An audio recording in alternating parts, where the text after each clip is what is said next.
What's up, everybody?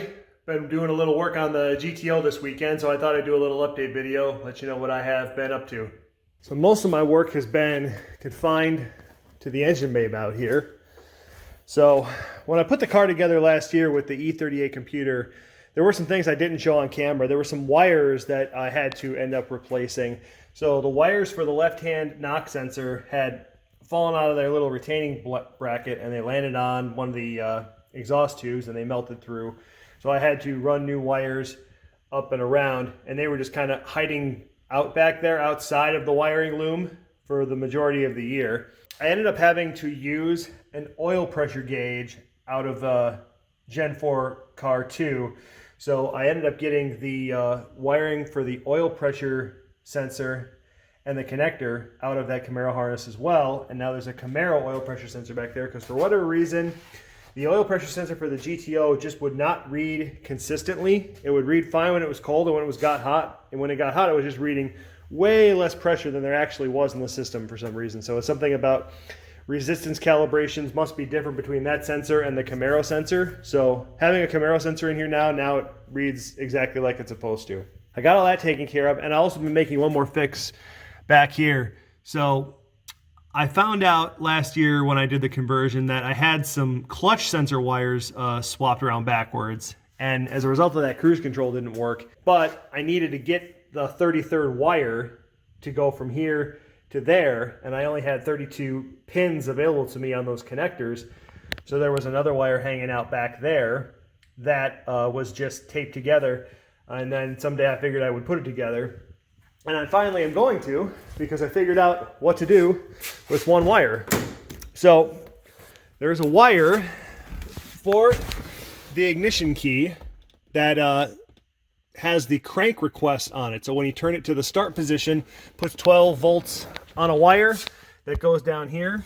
But then the way they did it from the factory, and this is something I cannot understand, they have it go all the way across the body, then up, and then back through the body harness to get to here. When remember, we have a connector down there that comes up from the driver's side footwell, and we could use that instead. So why go to all that trouble? So what I was doing is, because now that crank request has to go to the powertrain information module that hangs onto the dash, I just used the existing wire and routed it right back into the car. But since I now need an extra pin, I just took that same wire, and under the column here, I cut it and connected it to the extension wire I made that goes to the piece of the harness right here. And now it runs straight in, which freed a pin up. So now I can have an open pin slot, so I can finally move that last wire over. And I also right now have a wire that's extra wire laying in this harness that I can use if I gotta get some sort of signal or power into the car someday, which is good. I think it's gonna be for a future sensor that I'm going to install. The only other thing to mention is that I've got some new tires on the car. Finally got rid of those Continental Extreme contacts. Well, or at least I got rid of two of them.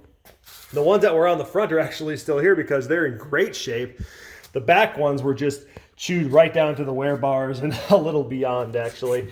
And I think it's because the TrueTrack just isn't disengaging enough when I accelerate around corners, and it was just burning the tires up. So the same thing's probably going to happen to these rear tires, and these are 200 tread wear tires too, so they're going to have a lot less life to them, but they are super grippy.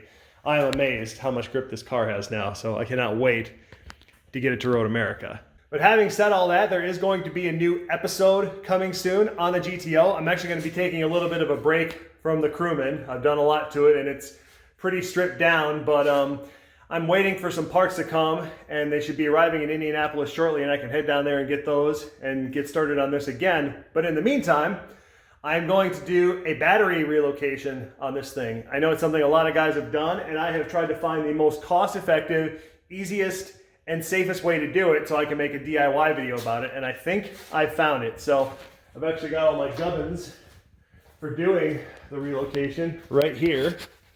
So got all that off on Amazon, and you will see that fairly soon. It's going to be an interesting swap. I've always wanted to do this just to modify the weight balance of the car and get more weight on the back, less weight on the front, and get the weight on the front a little more evenly distributed, because you won't have a battery hanging off to one corner anymore. The battery's coming tomorrow, and I'll be working on the relocation this week. It's gonna be fun, and I'll show you the process. So look for that soon. See ya.